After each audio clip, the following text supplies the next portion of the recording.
America से जो खबरें आई हैं उससे पता चल रहा है कि भारत के दुश्मनों को कनाडा और पाकिस्तान में निपटाने वाले लोग अमेरिका में भी अपने काम पर लगे हुए हैं। ऐसा हम नहीं कह रहे हैं, अमेरिका कह रहा है। अमेरिका से खबर आई है कि खालिस्तानी सिख आतंकवादी गुरुपतवंत सिंह पन्नू को अमेरिका में मारने की साजिश रची जा रही थी, लेकिन अमेरिका ने इसे विफल कर दिया है।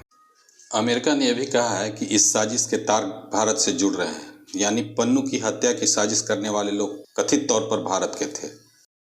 इसका मतलब तो ये हुआ कि जब कनाडा में खालिस्तानी सिख आतंकवादी गुरप्रीत सिंह निज्जर को निपटाया गया और पाकिस्तान में दर्जनों आतंकवादियों को ऊपर भेजा गया, तो ठीक उसी समय अमेरिका में भी अज्ञात लोग भारत के दुश्मनों को निपटाने में लगे थे। अब आपको बताते हैं पूरी बात। दरअसल ब्रिटेन के अखबार फिनेंशियल टाइम्स ने खबर छापी है कि भारत के खालिस्तानी सिख आतंकवादी गुरपतवंत सिंह पन्नू को अमेरिका में मारने की साजिश थी, जिसे अमेरिका ने नाकाम कर दिया। फिनेंशियल टाइम्स की इस खबर के बाद अमेरिका ने इसका खुलासा किया और पूरी दुनिया को पूरी बात पता चली। अमेरिका ने 22 नवंबर को इस बात की पुष्टि की कि कथित रूप से भारत के एजेंट उसके नागरिक गुरपतवंत सिंह पन्नू की हत्या की साजिश रच रहे थे।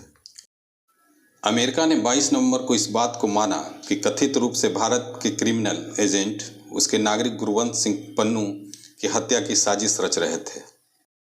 अमेरिका ने यह भी कहा कि उसने भारत सरकार को इस बारे में बता दिया है। मामला सामने आने पर भारत के विदेश मंत्रालय ने कहा कि भारत की ऐसी नीति नहीं है।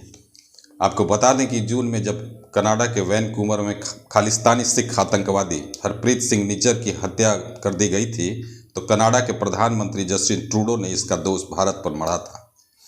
भारत ने कनाडा के आरोप को गलत, जानबूझकर लगाया गया और बिना सिर पैर वाला झूठ बताया था। इस मामले पर भारत और कनाडा के बीच 2 महीनों तक तनातनी चली थी।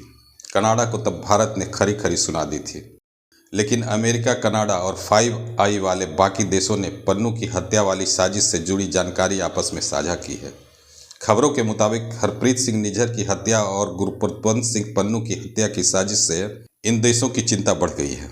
उन्हें शक है कि इन दोनों घटनाओं का जो पैटर्न है, उससे लगता है कि हो सकता है इसमें दिल्ली का हाथ हो। आपको बता दें कि गुरप्रीत सिंह निज्जर की हत्या के बाद भी कनाडा, अमेरिका और साथ ही 5 आई देशों ने निज्जर की हत्या से जुड़ी जानकारी आपस में साझा की थी।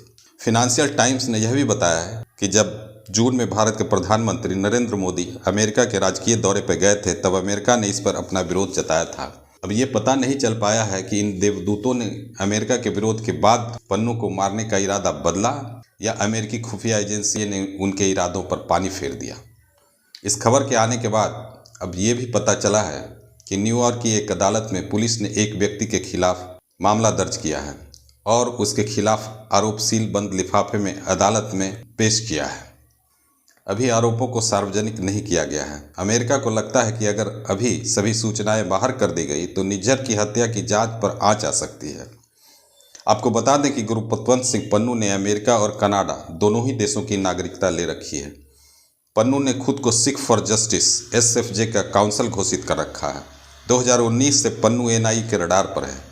आपको यह भी बताते चले कि एयर इंडिया के विमान यात्रियों को धमकाने के आरोप में इसी सप्ताह NIA ने पन्नू और SFJ के खिलाफ IPC और UAPA के तहत मामला दर्ज किया है। पन्नू ने एक वीडियो जारी कर लोगों को धमकाया था कि एयर इंडिया से यात्रा ना करें, वरना उनकी जान खतरे में पड़ सकती है। आपको बता दें कि भारत के गृह मंत्रालय ने 1 जुलाई 2020 को पन्नू को इंडिविजुअल टेररिस्ट के सूची में डाल दिया था और इसके 1 साल बाद ही भारत सरकार ने SFJ पर प्रतिबंध लगा दिया था। आपको यह भी बता दें कि पाकिस्तान में हाल के महीनों में 2 दर्जन से अधिक भारत के दुश्मन आतंकवादियों को खलास कर दिया गया है। 3 आतंकवादियों को तो नवंबर के महीने में ही मारा गया है। इन सभी आतंकवादियों को मारने वाले अज्ञात लोग थे। पाकिस्तान इनकी मौत के लिए भारत की खुफिया एजेंसी रॉ को जिम्मेवार मानती है। अब सवाल ये उठता है कि आखिर वे कौन लोग हैं जो भारत के दुश्मनों को कनाडा, अमेरिका और पाकिस्तान में निपटा रहे हैं। आज से पहले ऐसा कभी नहीं हुआ। खैर, सच्चाई जो भी हो, भारत के लोग ऐसे लोगों को देवदूत ही मानेंगे। ये एपिसोड आपको कैसा लगा हमें ज़रूर बताएं।